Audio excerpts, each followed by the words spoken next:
Hello guys, मैं Vinaykant ABS की पाठशाला में आप सभी का स्वागत करता हूं।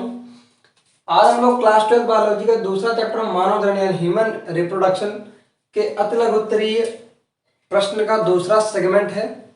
इसमें हमने 4 इंपॉर्टेंट क्वेश्चंस लिए हैं जिनके बारे में आज हम बात करेंगे और ये बहुत इंपॉर्टेंट क्वेश्चन है।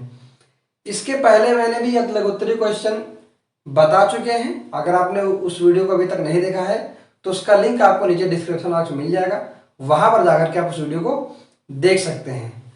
तो प्यारे बच्चों, जैसा कि आप सभी को पता है कि 24 अप्रैल से आप सभी के एग्जाम स्टार्ट हो रहे हैं, तो आप सभी को उसी हिसाब से तैयारी करनी है ताकि आप अच्छे से अच्छे नंबर ला सकें। मैं जहां तक अपनी पूरी कोशिश कर रहा हूं कि आपके 100 में से कम 90% नंबर आने चाहिए, मैं उसकी तैयारी करवा रहा हूं। मैं सबसे पहले बहुविकल्पीय प्रश्न, उसके बाद अति लघु उत्तरीय प्रश्न, फिर लघु उत्तरीय प्रश्न पे आता हूं। इनकी अभी हम जो है वीडियोस बना रहे हैं। बाकी लास्ट में हम आपको जो इंपॉर्टेंट क्वेश्चंस होंगे दीर्घ उत्तरीय वाले, उनके क्वेश्चंस के हम वीडियोस बनाएंगे और आप तक जरूर पहुंचाएंगे। और मैं पूरी कोशिश कर रहा हूं, मैं आपसे वादा करता हूं कि शुरू से लेकर अंत तक सारे चैप्टर्स को मैं कवर करूंगा और आप तक वीडियोस के जरिए सारे क्वेश्चंस के सलूशन मैं आपको प्रोवाइड कराऊंगा जो भी 2021 की परीक्षा के लिए इंपॉर्टेंट है। तो चलिए आज के पहला क्वेश्चन स्टार्ट करते हैं। परिवार नियोजन की स्थायी विधियां क्या है? तो सबसे पहले हम जान लेते हैं परिवार नियोजन होता क्या है। परिवार नियोजन यानी कि family planning. Family planning English में बोलते हैं, हिंदी में बोलते हैं परिवार नियोजन। परिवार नियोजन क्या होता है? परिवारों में संतानोत्पत्ति की दर को नियंत्रित करना तथा उसको कम करना परिवार नियोजन कहलाता है।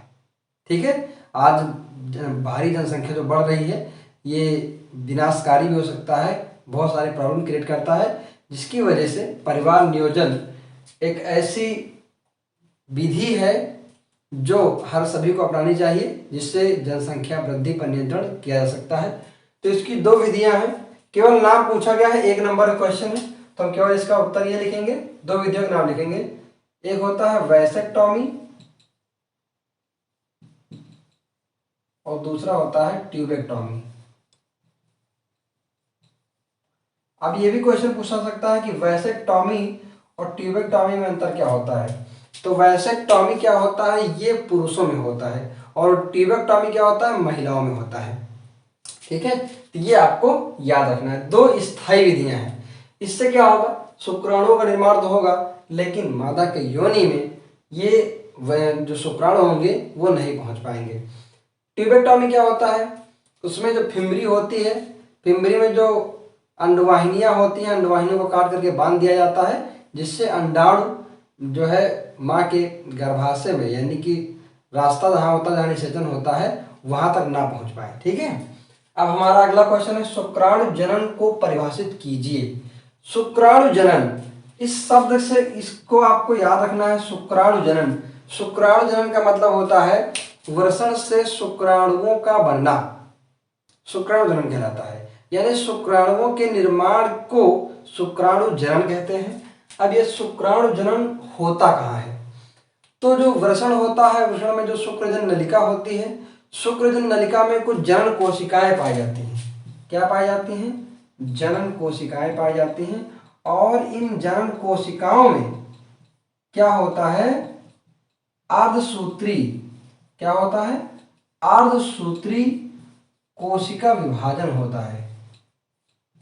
अर्धसूत्री कोशिका विभाजन होता है, जिससे क्या होता है, ये जो जनन कोशिकाएं होती हैं ये डिप्लॉयड होती हैं, और जब अर्धसूत्री कोशिका विभाजन होता है जिससे 4 हैप्लॉइड शुक्राणुओं का निर्माण होता है।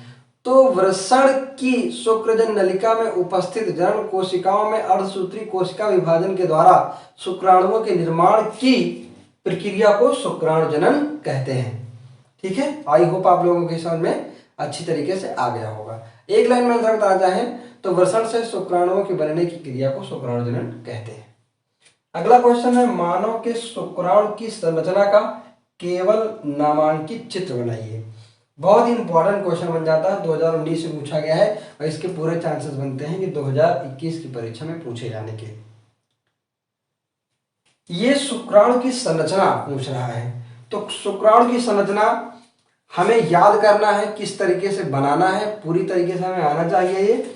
तो सबसे पहले प्यारे बच्चों इस तरह से कोन लाइक स्ट्रक्चर हम बनाएंगे, इस तरीके से कोन टाइप का स्ट्रक्चर बनाएंगे और मिडिल में इस तरीके से थोड़ा सा गैप देंगे। गैप देने के बाद इस तरीके से एक पार्ट बनेगा। ये वाला जो पार्ट होता है ये नेक वाला पार्ट होता है इस तरीके से, और यहां से इस तरीके से टेल का निर्माण होता है। यहां पे क्या होता है, इस तरीके से इसके अंदर एक न्यूक्लियस होता है। न्यूक्लियस को थोड़ा सा हम और बड़ा दिखा सकते हैं। ये न्यूक्लियस होता है, यहाँ पर एक सेंट्रियोल होता है और यहाँ पर जो है एक्रोसोम पाया जाता है। इसको बोलते हैं एक्रोसोम। ये है केंद्रक, ये है सेंट्रियोल।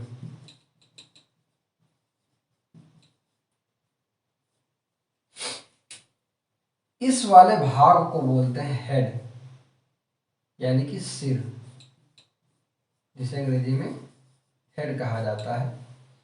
और ये वाला जो पार्ट है इसे बोलते हैं, ये होता है माइटोकॉन्ड्रिया।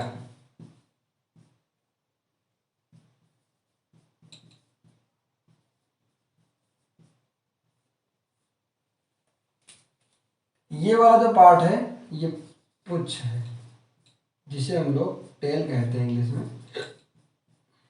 ये वाला पार्ट कहलाता है नेक, यानी गर्दन। मेन आपको इसमें याद क्या क्या रखना है, हेड, नेक और टेल। हेड में क्या होता है, एक्रोसोम और केंद्रक होता है, सेंट्रियोल भी होता है। गर्दन होती है यानी नेक बीच में होती है, और बीच में क्या होता है, इसके अंदर माइटोकॉन्ड्रिया भरी होती है, और लास्ट में क्या होता है, पुच्छ होता है। इसकी जो कवरिंग होती है ये प्लाज्मा की बनी होती है, इसे बोलते हैं प्लाज्मा मेम्ब्रेन।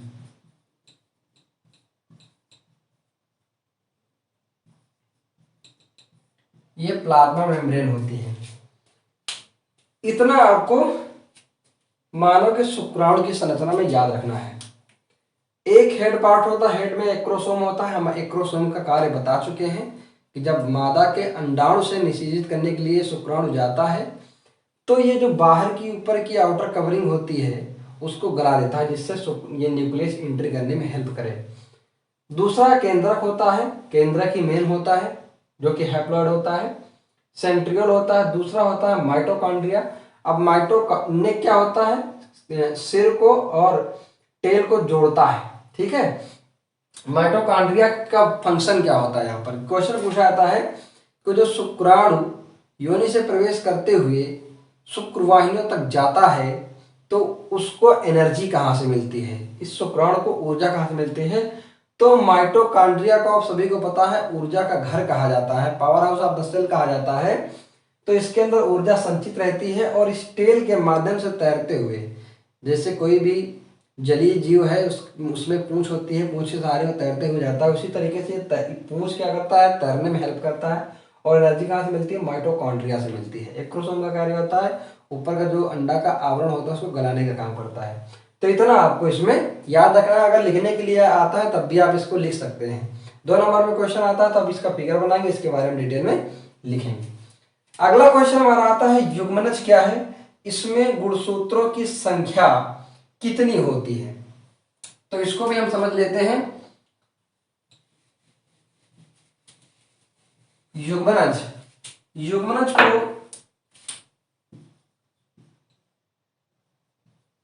इंग्लिश में जायगोट कहा जाता है।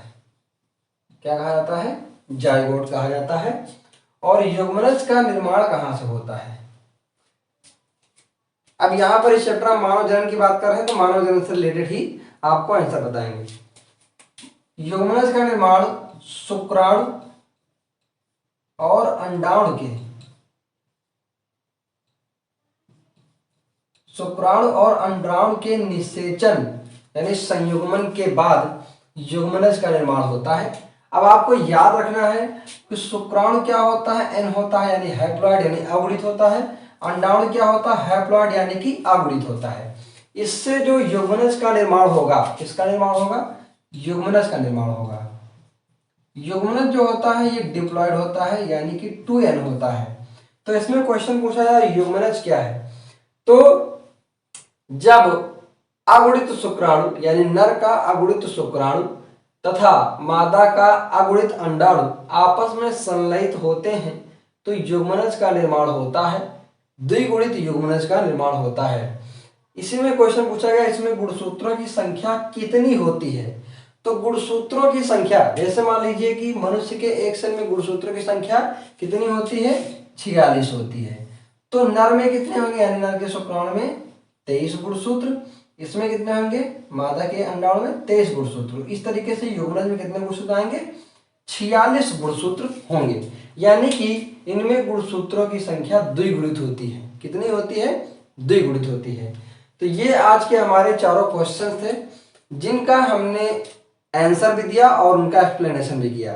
ठीक है बच्चों, आई होप आप लोगों को ये वीडियो पसंद आया होगा। अगर आपको ये वीडियो पसंद आई तो इसे लाइक करें, ज़्यादा से ज़्यादा अपने दोस्तों में शेयर करें, और अगर आप हमारे चैनल पर नए आए हैं तो चैनल को सब्सक्राइब करके बेल आइकन को हिट करना ना भूलें, जिससे आने वाले इंपॉर्टेंट वीडियोज के नोटिफिकेशन सबसे पहले आपको मिलें। धन्यवाद।